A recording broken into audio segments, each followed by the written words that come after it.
여러분, 지난 주일 말씀에 우리가 사람 막대기와 인생 채찍을 통해서 하나님이 솔로몬에게 사인을 주셨는데 솔로몬은 사인을 읽지 않았어요. 아예 덮어뒀어요.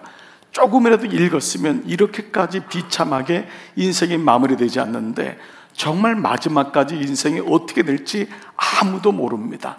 그래서 정말 인생은 어찌 보면은요, 살얼음을 걷는 것 같은 그런 느낌을 받을 때가 참 많아요. 건강도요, 그렇게 자신하고요, 늘 운동, 건강에 대해서 백화사전 같지 않은 분이 툭툭 쓰러집니다. 이런 걸 보면은 우리 인생에 안전한 지대가 없구나라는 걸 생각해요. 이 솔로몬이 조금만 그 표지판을, 사인판을 잘 읽었더라면, 아니 자기가 모르면은 누군가에게 물어만 봤더라면은 이렇게 비참하지 않았겠는데 라는 생각을 하죠. 우리가 지난 한 주 솔로몬의 사람 지팡이와 우리 인생 채찍이 지난주였는데 한 주간 동안 많은 일이 있었습니다. 솔로몬의 아들인 르호보암이 대를 잇습니다. 여러분 아시다시피 르호보암은 하나님이 두 지파, 유다 지파와 베냐민 지파였지만은 정통성을 주셨어요. 그러니까 다른 말로 하면 기회를 주신 거예요. 그런데 이 기회를 놓쳐버려요. 아버지가 그렇게 실패했으면 아들은 아버지를 통해서도 반면교사를 삼아야 되는데 아들도 아버지를 따라갑니다. 그리고 지난 목요일부터 등장한 사람이 좀 이름은 비슷한데요, 솔로몬의 아들은 르호보암, 솔로몬의 부하였다가 북이스라엘을 만든 사람은 여로보암. 아시죠? 이제는. 그렇죠? 네, 아직도 고개를 이렇게 네, 우리 교회 수준 모르실 리가 없기 때문에 이 여로보암을 여러분들이 묵상했죠. 그런데 이 사람도 하나님이 주신 기회를 놓쳐버립니다. 정말 너무너무 안타까운 거예요. 열왕기서의 주제가 우리가 왜 망하게 되었는가, 이게 열왕기서의 주제거든요. 그러니까 우리는 예방주사 맞는 거예요. 여러분 주일날마다 예배 때마다 나하고 관계없다고 생각하지 마시고 내가 예방주사 맞자. 그러면 빨리 와도 이겨낼 수 있는 힘이 있듯이 오늘 말씀을 통해 보는데, 오늘 본문 중에 33절 말씀이 이렇게 그의 마지막이 시작돼요. 33절 시작. 여로보암이 이 일 후에도 그의 악한 길에 떠나 돌이키지 아니하고. 자, 그러니까 우리가 여기서 뭘 봐야 되죠? 이 일 후에라는 것은 어떤 일이 일어났길래 이 일 후에도 그가 깨닫지도 않고 돌이키지도 않아서 다시 했던 일을 반복하느냐. 사실 여로보암은 솔로몬의 아주 충성스러운 부하였습니다. 얼마나 성실했는지 솔로몬이 자기의 궁전을 지을 때, 또 이방인들이 쳐들어오는 담을 지을 때, 성벽을 지을 때 감독으로 임명했어요. 오늘날로 말하면 노동부 장관입니다. 그야말로 충실했는데 솔로몬이 타락하자 하나님이 아이야를 통해서 솔로몬의 대적으로, 인생 사람 막대기로 세우세요. 그런데 이 여로보암에게도 하나님이 뭐라고 축복하셨냐면, 네가 솔로몬의 대적으로 내가 세웠지만은 너가 여호와의 말씀을 지키고 백성들을 섬기면 내가 너에게 축복하겠다 라고 하는 말씀을 하셨어요. 그런데 여로보암은 그만 하나님을 떠납니다. 그에게는 약점이 있었어요. 사실 이 여로보암의 뜻이 뭐냐면 백성이 많아지다라는 뜻이에요. 그러니까 이 여로보암은 백성의 수에 대해서 굉장히 관심이 많았던 거예요. 그런데 실제로 예루살렘은 유다 남쪽에 있잖아요. 그러니까 백성들의 마음이 남쪽 예루살렘에 성전이 있기 때문에 거기 마음이 있을 거다라는 마음이 계속 있는 거예요. 그러다 보니까 이 여로보암의 약점이 뭐냐면, 모든 사람에게 약점이 이게 있지만 여기에 붙잡히냐와 이것을 잘 견지해서 자양분으로 삼는 건 달라요. 이 여로보암에게 있었던 약점이 뭐냐면 비교의식과 바로 질투입니다. 먼저 적용해 보세요. 여러분, 예배는 뭐냐? 물은 마음을 지키게 하시는 하나님, 우리 마음을 하나님께로 모으는 게 예배잖아요. 그래서 우리가 이 예배 때 우리의 마음들의 근육들이 사실은 단단해져요. 하나님께 예배드리는 1차적인 목적이 있지만 예배를 통해 주시는 은혜 가운데 하나는 우리의 마음의 근육이 단단해진다는 거예요. 그래서 웬만한 공격을 와도 뛰어넘을 수 있는 거예요. 그런데 이 마음이 안 되는 거예요. 여로보암은 그러다 보니까 마음의 문을 닫아버린 거예요. 누가 뭐라고 하면은 시험 들고, 누가 뭐라고 하면 그냥 삐죽거리고 그 얘기를 안 듣는 거예요. 결국 마음에 금이 가기 시작합니다. 솔로몬이 성전 지을 때 두 기둥을 세웠죠. 여러분 아시죠? 오른쪽에 있는 기둥을 보아스, 하나님이 세우신다. 왼쪽에 있는 기둥을 야긴, 하나님의 능력. 야긴, 하나님이 세우신다. 보아스, 하나님의 능력이다. 그러니까 하나님이 세우셔서 하나님이 내게 능력 주신다였는데, 그만 여로보암의 마음에 금이 가고 균열이 가고 오늘 기둥이 부서집니다. 그래서 이어지는 말씀이요, 하나님께서 하나님의 사람 남유다의 선지자 한 사람을 이 베델로 보냅니다. 그리고 여로보암을 깨닫게 하죠. 그 제단 앞에 분향하던 여로보암을 향해서 선지자가 큰 소리로 외치잖아요. 제단아, 제단아. 그 뭐예요? 그 말의 원어가 뭐냐면 이 망할 제단아, 망령된 제단아, 이 말이거든요. 제단아, 제단아 외치는 거예요. 이게 뭐죠? 여로보암에게 외치는 거예요. 여로보암에게 사인을 주는 거예요. 근데 여로보암은 오늘 여러분 말씀드렸지만 떠나지도 않고 돌이키지도 않고 다시 고집을 피우는 일을 보게 됩니다. 자, 적용해 보겠습니다. 오늘 여로보암이 하나님을 떠난 것을 보면서 내게 있는 고집은 무엇인가? 내게 있는 아집은 무엇인가?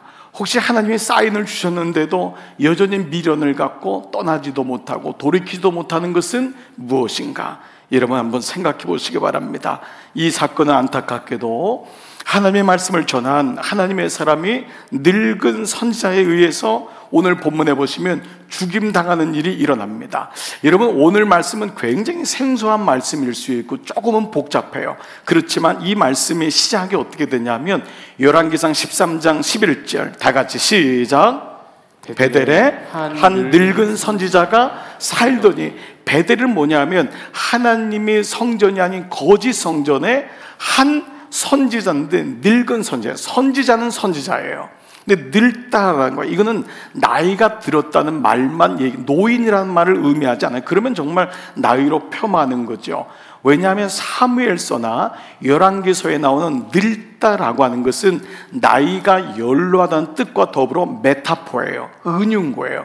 여긴 뜻이 있는 건데, 이건 뭐냐면 구속사적으로 보면은 새 언약을 반대하는 옛 언약의 의미가 있어요. 예를 들면 사무엘이 다윗의 시대, 새 언약의 시대를 열 때에 엘리가 나이가 들었더라. 이 말은 엘리가 고집하고 있는 옛 언약인 거예요. 하나님이 새 언약을 준비시키는데 옛 언약을 가리킬 때 엘리가 나이가 들더라, 이런 표현을 쓴다는 거죠. 자, 이런 의미에서 보면 하나님의 사람은 자연스럽게 젊은 선지자라는 새 언약의 개념이 이해될 수가 있는 거예요. 자, 어제 말씀이었는데요, 그렇게 거짓된 재단에서 하나님의 말씀과 무엇보다 이 다윗의 집에 요새라는 이름의 아들이 나올 것을 예언했던 이 하나님의 사람, 젊은 선지자가 자기 길로 돌아가다가 늙은 선지자에 의해서 미혹을 받죠. 여러분 어제 말씀 기억하실 거예요. 자, 그 말씀이 18절이에요. 같이 한번 읽어보겠습니다. 18절 시작. 그가 그 사람에게 이르되 나도 그대와 같은 선지자라. 천사가 여호와의 말씀으로 내게 이르기를 그를 내 집으로 데리고 돌아가서 그에게 떡을 먹이고 물을 마시게 하라 하였느니라 하니, 이는 그 사람을 속임이라. 이 젊은 선지자는, 하나님의 사람은 다른 사람에게 먹지도 말고 예우도 받지 말아라, 너 하나님 말씀을 전해라, 그렇게 살아야 된다고 했는데, 이 베델에 있는 거짓 선지자가 이 사람을 불러다가 얘기하면서 나도 같은 선지자인데 라면서 그에게 물을 먹게 하고 음식을 대접하는 거예요. 그래서 마지막 구절에 이는 그 사람을 속임이라. 물론 이 말씀은요, 우리가 기본적으로는 말씀을 가진 자가 사는 것이 얼마나 힘든지, 말씀을 뺏는 자가 있다는 것을 본질적으로 보여주고 있어요. 그래서 말씀을 가진 자로서 경각심을 줘요. 그러나 동시에 이 말씀은 말씀을 가진 자가 말씀을 갖지 않은 세상에 의해서 핍박을 받는다고 하는 것을 보여주고 있어요. 다른 말로 하면 우리가 왜 핍박이 없냐, 혹 말씀이 없어서예요. 말씀을 가지면 본질적으로 핍박을 받아요. 예수님의 팔복 가운데 의에 줄이고 핍박을 받는 자는, 의에 줄이면은 핍박을 받아요. 하나님 의에 줄이고 정의에 목마르고 하나님 말씀을 가지면 세상은 그 사람은 그냥 놔두질 않아요. 믿음을 가지고 살지만 세상에서 믿음 가지고 사는 게 쉽지 않습니다. 가정 지키는 거 보통 어려운 게 아닙니다. 오늘 이 말씀은 말씀을 가진 자가 말씀이 없는 세상에서 당하는 최후가 어떤지를 보여줘요. 예수님의 십자가가 바로 이와 같다 할 수 있어요. 자, 바로 이런 일들이 있었던 거예요. 그러면 너무도 분명하게 보여줬어요. 그러면 이 르호보암은 어떻게 해야 돼요? 깨달아야 되잖아요. 떠나야 되잖아요. 돌아서야 되잖아요. 그런데 오늘 33절 다시 한번 볼게요. 여로보암이 이 일 후에도 그의 악한 길에서 떠나 돌이키지 아니하고 어떻게 해요? 다시 일반 백성을 산당의 제사장으로 삼되 누구든지 자원하면 그 사람을 산당의 제사장으로 삼았으므로, 이 일을 하고 있는 거예요. 오늘 말씀을 한번 적용해보고 여러분에게 망하지 않는 방법 두 가지를 아주 간단하게 먼저 기본적으로 말씀을 나눠볼게요. 설령 내가 여로보암처럼 죄를 지었더라도, 망하지 않는, 내가 심판을 통과할지라도, 그래도 그 가운데서 내가 끝까지 구원을 붙잡을 수 있는 두 가지 방법이 오늘 말씀에 나와 있어요. 첫 번째 뭐냐? 오늘 말씀에 그가 악한 길에서 떠나 돌이키지 아니하고, 이 단어는 두 가지 단어입니다. 첫 번째 떠나예요. 그래서 첫 번째는 더 이상 변명하거나 두둔하거나 고집 피우지 말고 다 같이 한번 읽을게요. 시작. 일단 악한 길에서 떠나세요. 여러분 이해할 수 있어요. 여러분 어떤 것에서 그래도 목사님 저 외로워요, 저 힘들어요, 그럴 수밖에 없는 거 아시잖아요. 이해돼요. 그런데 그래도 일단 떠나야 돼요. 떠나야 돼요. 악한 것이라고 생각하고 여러분 마음속에 이건 아니라고 생각되는 게 있으면, 예배가 왜 중요하냐면 하나님의 음성을 듣잖아요. 말씀을 통해 하나님이 이건 아니다 라는 마음을 주실 때가 있잖아요.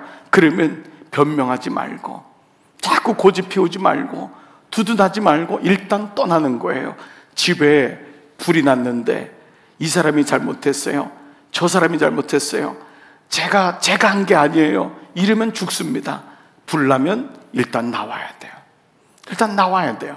떠나는 게 중요합니다. 근데 두 번째가 있습니다. 두 번째는 떠난 후에 다시 돌아가지 않으려면은 하나님께로 돌이키는 거예요. 두 번째, 하나님께로 돌이키세요. 여러분 죄에 떠났다고 친구 집에 가면은 또다시 죄로 돌아갑니다. 죄에서 떠났다고 길거리 돌아다니면은 떠나긴 했지만은 그는 원신력이 있는 거예요. 죄는 우리를 끌어잡는 게 있거든요. 그렇기 때문에 죄로부터 떠났으면은 어디로 가느냐가 중요한 거예요. 하나님께로 돌아와야 돼요. 잘못된 가르침에서 여러분이 빠졌어요? 나오셨어요? 잘하셨어요? 근데 거기 멈추어지면 안 돼요. 그 다음부터 가셔야 돼요. 하나님께로 돌아가야 돼요. 이게 중요한 겁니다. 죄는 만만치 않아요. 여러분 죄의 속성은 너무 무서운 거예요. 그땐 그렇게 미혹하고 우리를 다 유혹하지만 잘 가 끝나는 거예요. 그래서 여러분 내 결정을 여러분 믿으시면 안 돼요. 죄로부터 떠났으면은 어디로 돌아갈 건지가 분명해야지 된다는 것을 여로보암을 통해 보여줘요. 그런데 이렇게 안 하면 어떻다고요? 정말 망한다는 거예요. 오늘 설교 제목이 이 일 후에도 떠나지도 돌이키지도 않으면 이잖아요. 근데 실제로 여러분 34절 오늘 마지막 절에요, 이 일이 여로보암 집의 죄가 돼요. 여로보암의 죄가 집의 죄가 되어 그 집이 땅 위에서 끊어져 멸망하게 되리라. 여러분 내일이 14장인데 정말 여러분 내일 말씀이 너무도 무서운 말씀입니다. 그의 자식들이 어떻게 무너지는지, 그의 아내까지 동원되지만 소망이 없는 말씀을 보게 될 겁니다. 자, 여러분 오늘 여기까지 묵상해도 여러분은 잘하셨어요. 그런데 여러분들을 조금 더 제가 말씀으로 한번 인도해 볼 테니까요, 한번 여러분 같이 한번 가봤으면 좋겠어요. 성령의 감동으로 쓰여진 열왕기서는 이렇게 우리에게 어떠한 죄를 막연히 지적하고 죄로부터 돌아오지 않으면 죽어 망해 라고 하는 혹시 인과응보적인 교훈적인 말씀으로만 끝나지 않는다는 거예요. 바로 모든 말씀에는 예수 그리스도의 복음이, 예수 그리스도의 그림자가 있음을 우리가 알면서 말씀을 보는 것이 대단히 중요합니다. 이것이 구속사적인 본문입니다. 아니면은 열왕기서의 말씀은 그냥 솔로몬은 지혜의 왕, 다윗은 그랬어 라고 하는 교훈적인 메시지로 끝나기 때문에 그 말씀이 생명이 되질 않는 이유가 거기 있어요. 왜냐? 복음만이 살리고 복음만이 생명이 되기 때문이에요. 그러면 이 하나님의 사람이 여로보암의 망령된 제단을 향해 외쳤던 그 말씀부터 한번 볼게요. 자, 13장 2절. 하나님의 사람이 제단을 향하여 여호와의 말씀으로 외쳐 이르되 제단아 제단아 여호와께서 이와 같이 말씀하시기를 다윗의 집에 요시아라 이름하는 아들을 낳으리니. 하나님이 천사를 통해서 예수 그리스도가 오기 전에 목자들에게 내가 다윗의 집에 아들을 낳으리니 라고 하는 그 메시지와 너무도 같은 메시지가 흘러가고 있음을 보게 되죠. 다윗의 집에 요시아라는 왕이 있는데 이름하는 아들을 낳을 거다. 근데 그가 너 위에 분향하는 산당 제사장을 너 위에서 제물로 바칠 것이요 여로보암 위에서요 또 사람의 뼈를 너 위에서 살을 거다. 그러니까 모든 뼈와 모든 것들을 그렇게 불태워 버릴 거라고 하는 심판에 대한 메시지를 하고 있어요. 그는 마치 예수님 오기 전에 세례 요한처럼 주님의 오심에 대해서 말씀하고 있어요. 요시아라고 하는 이름의 뜻이 뭐냐 하면 여호와께서 지지하신다, 여호와께서 고치신다라는 말인데요, 실제로 이 예언이 있은 후에 300년 후에 요시아라는 왕이 등장합니다.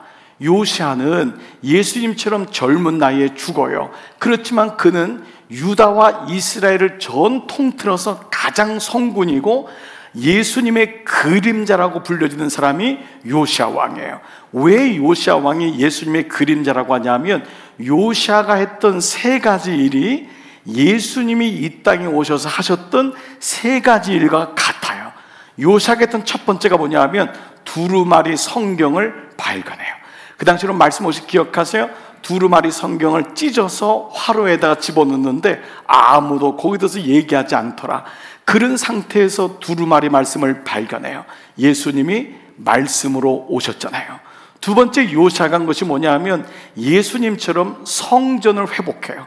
성전이 거미줄에 다 있고 성전에 이미 장사꾼들이 있을 때 예수님이 들어가셔서 성전을 깨끗게 하신 것처럼 요시아가 성전을 회복하시고 예수님이 내가 성전이다 라고 하는 것을 말씀하신 것처럼 요시아의 사역 가운데 성전 회복이 두 번째로 중요해요.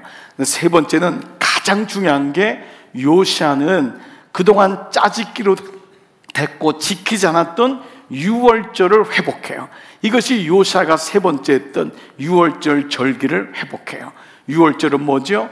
이스라엘 백성이 애굽에서 나올 때 그의 문설주의 어린 양의 피가 그 문지방에 바른 사람에게는 죽음의 피가 뛰어넘어갔던 패스오버, 구원의 상징을 보여주고 있잖아요.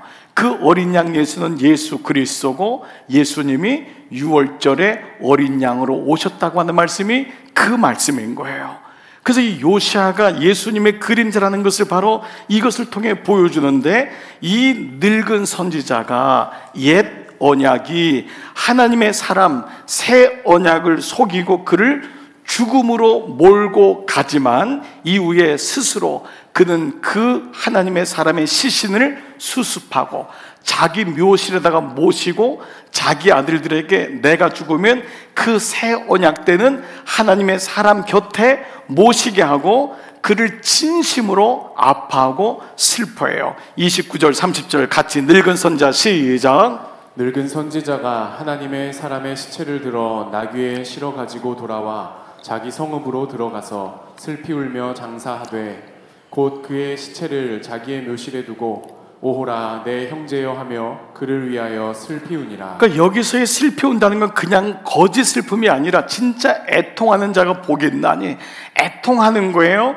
그런데 그가 뭐라고 하냐면 이렇게 애통하는데 끝나지 않고요, 32절에 보면 그가 여호와의 말씀으로 베델에 있는 제단을 향하고 또 사마리아 성읍들에 있는 모든 산당을 향하여 외쳐 말한 것이 다 같이요, 반드시 이룰 것임이라. 비록 새 언약이 옛 언약에 의해 죽임을 당하는 일이 있었을지라도, 세례요한이 헤롯에 의해 죽임을 당하는 일이 있을지라도 예수님의 오심이 이루어졌고, 예수님의 오심을 통하여 이 땅에 복음이 드러나고 하나님의 언약이 드러난 것처럼 이 늙은 선지자가 내가 비록 이를 죽게 했을지라도 분명히 이의 일이 예언된 것이 이루리라. 그런데 다시 한번 말씀을 봐보시면요, 여기 예루살렘 여호와의 말씀으로 베델에 있는 제단, 이 베델은 거짓이잖아요. 거기 있는 제단은 물론이거니와 사마리아 성읍이라는 거예요. 사마리아는 여로보암 당시에 없었던 도시예요. 즉 무슨 말이냐, 열왕기서는 포로가 된 다음에 이 말씀을 왜 망하게 되었는가를 쓴 거잖아요. 그러니까 포로가 됐을 때 세워진 게 사마리아인데, 이미 사마리아는 북이스라엘에 대해서 하나님을 떠난 이스라엘 백성이 된 거예요. 네, 여러분, 이 말씀이 사도행전 1장 8절에 너에게 성령이 임하면 너희가 권능을 받고 예루살렘과 유다와 사마리아와 땅끝까지 주의 복음이 이방인들에까지 분명히 이룰 것이라고 하는 말씀이 이 안에 있다는 것입니다. 사랑하는 여러분, 제가 말씀을 마쳐볼게요. 여러분에게 이 말씀이 들리세요? 이 말씀이 들리세요? 마치 구약과 신약을 잇는 구약의 마지막 선지자인 세례 요한에 의해 새 언약으로 오신 예수 그리스도를 계시한 말씀이 바로 이 본문에서 우리는 다시 볼 수 있는 거예요. 무엇보다 세례 요한의 메시지가 바로 회개하라, 천국이 가까워졌느니라, 기회를 주시는 거예요. 잘못된 믿음을 가지고 있는 나, 예수님 믿는다고 하지만 말씀이 아닌 세상의 요행과 나의 능력을 믿고 살고 있지 않았는가? 모태신앙이었지만 말씀이 없이 살아왔다면 옛 언약에 있는 거예요. 교회만 다니면 안 된다 그랬잖아요.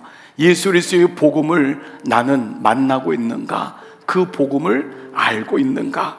그래서 이 당시 거짓 선자들에 의해 죽임을 당하지만은 그 예언은 분명히 이루어지는 것입니다. 그렇습니다. 이 하나님의 사람의 거짓 제단에 절한 자를 향한 예언은, 그 예언은 요시아 왕을 통하여 이루어져요. 그리고 요시아가요, 이 안치된 무덤으로 가는데 이 묘비가 무엇이냐고 묻는데, 이 묘비가 바로 하나님의 사람이 묻힌 곳입니다 라고 하는 게 300년 후. 그래서 오늘 열왕기상 13장인데 열왕기 하 23장에서 요시아가 등장합니다. 그때 23장 16절 요시아가 몸을 돌이켜 산에 있는 무덤들을 본 거예요. 그리고 이 무덤이 뭐냐고 물은 거예요. 알게 된 거예요. 이것이 망령된 제단을 섬겼던 제사장들의 뼈구나 라는 걸 알았던 거예요. 그리고 그 군사들을 보내서 그 무덤에서 해골을 가져다가 제단 위에서 불살라 그 제단을 더럽게 하니라. 근데 이 일이 그 하나님의 사람이 전하였더니 그 전한 여호와의 말씀대로 되었더라. 이 말씀을 성취하고 있는 것입니다. 하나님은 살아계시죠. 그 살아계신 하나님 말씀은 오늘도 1.1억도 변함없이 우리의 삶 가운데, 역사 가운데 이루어지는 것입니다. 오늘 설교 제목이 이 일 후에도 떠나지도 돌이키지도 아니하면, 먼저 여러분의 삶을 돌아보시면서 한번 적용해 보시고, 내가 혹시 하나님 아니라고 하는 거 고집하고 계속 두둔하고 있는 게 있다면 주님 내가 떠나게 해주시고, 주님 내가 떠난 것에 만족하지 말고 하나님께로 방향을 바꾸게 해주세요. 그리고 무엇보다 내가 오늘도 예수 그리스도의 복음이 어떻게 이루어지는가, 나는 이 복음에 대한 감격이 있는가, 나는 복음을 알고 있는가, 오늘 그 말씀이 여러분 가운데 다시 새겨지기를 축복합니다.